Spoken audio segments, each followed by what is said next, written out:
Five, four, three, two, one. I'm John Miglosh for the WDMA and the International Society for Strategic Marketing. Wake up, everybody. Hello, Vietnam. Here we are. Okay, today we're going to talk again about art, science, data, and creativity. And this is what prompted me. Jennifer Harvey, again, if anyone knows Jennifer, oops, got to click the button. Please let her know. I can't find her on LinkedIn, amazingly. And maybe if I go to the Forbes article original, I can find her. I'll try that better. Anyway, and I was trying out different annotation techniques. But she makes the point the artist and the scientist have been considered opposites for what seems to be the better part of humanity. Of course, I doubt that's true because the artist has been around since we have even not recorded history, but graphical history, pictorial history. The caves in France or wherever they are of the hunter shooting the buffalo. So the artist clearly has primacy in many ways. And if we look at recorded history, the earliest recorded history is poetry, probably, or song, not science textbook. And G.K. Chesterton, in his book Orthodoxy, especially in the chapter 4, I believe it is, The Ethics of Elfland, suggests that the scientist, in dissecting the world, and which goes along with one of the articles that I'm reading right now, this one here.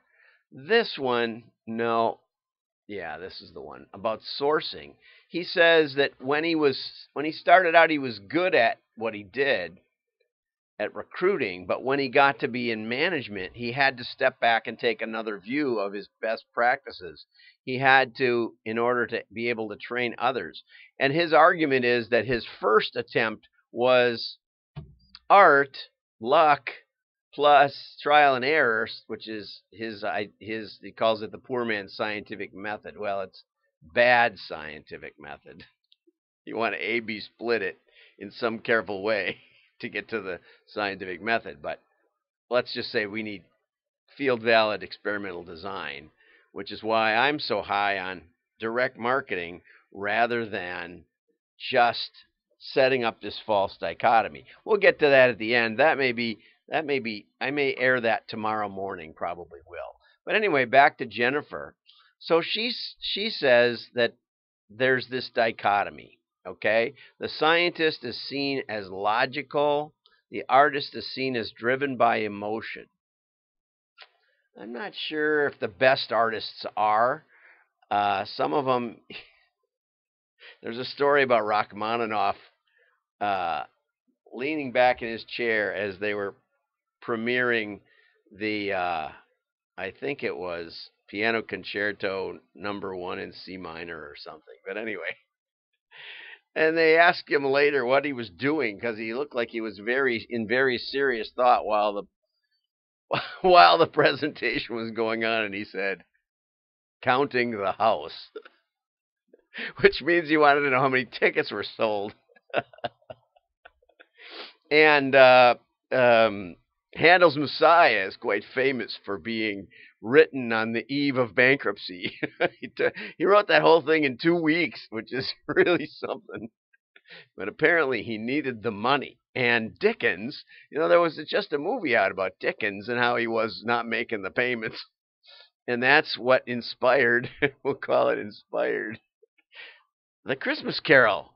Way to go, Dickens. And hey, I had some time between clients, and it inspired me to do this every day.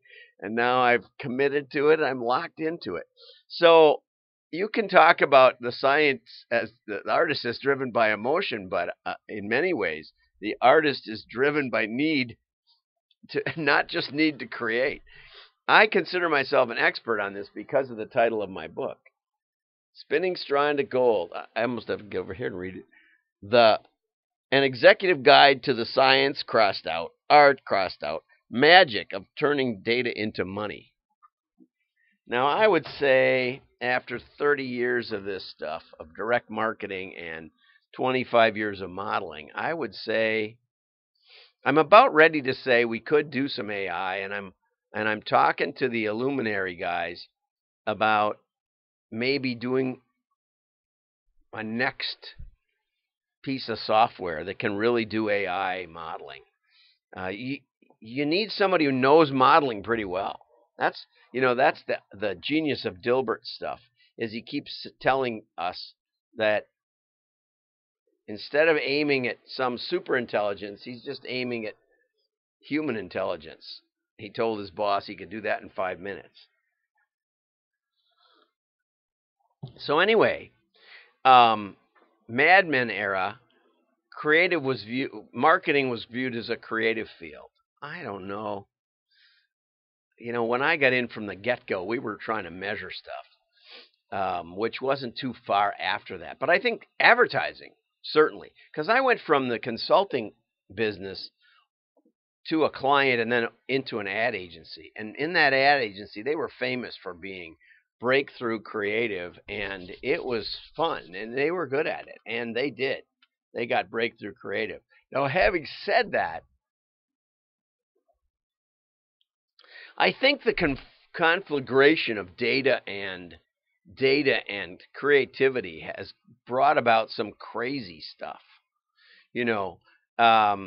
There's been some famous ads like "Where's the Beef" and "I Can't Believe I Ate the Whole Thing" that got a lot of attention but didn't really increase sales. I've always believed there should be a connection between sales and the activity of trying to generate sales and the result of getting sales. Having said that, there's also a need to keep an eye on the long-term trend, which brings me to another point.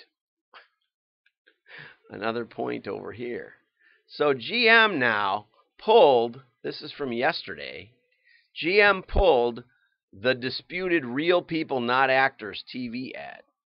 And that's not why they pulled it. I was thinking that they'd really used actors, but that doesn't, I don't know. They didn't say anything about that in the article.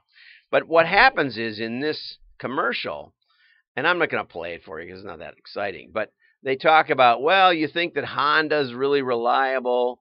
Let's see who won the most reliable SUV of the last 3 years. Something like that. And then they pull over the Chevy ad wins. Okay, what's really interesting is that they pulled it because consumer groups said, oh yeah, well the 2015 Chevy got rated highly, but the 2018 isn't rated that high. It's getting rated crummy. It's not even the same model as you're showing here. Or maybe I think they're showing the right model, but that's not what they're selling. They're selling the 2018, 2019, whatever it is. And whoa, ho, ho. And this is why GM is not exactly 100% backing down on it, but there's a real epistemological problem here. How do we measure reliability? I would say not the day it rolls off the showroom floor. It's a way. You could do that. How many immediate problems do you have with your new car? That would be a way of rating new cars. But I like the 3-year rating better. I'd like a 10-year rating because my cars, I tend to buy luxury cars, expensive luxury cars that have high miles. Because those people take care and they take it to the dealer and it's all perfect when I get it. By the time I get it, it's perfect and it's got a lot of miles, but then I put even more on it. So I like long-term reliability studies. So here's the dilemma, epistemological dilemma. GM says, this is the most reliable car in the last 3 years. True. And then consumer groups say, yeah, but you're not selling that car now. You're selling, that's 3 years ago's car. How do you know this car is the same? And this is the problem with science. And this is the problem with creativity. And this is the problem with art. And this is the problem with decision making. There's never enough data to make a decision. And that's why I think we need more art. We need more art because the future will be like the past, except if it isn't. I want you to mull this over a little bit. And feel free to write me. What is science? What is art? We'll talk about that next time. I'm John Miglosh. Subscribe. Have a great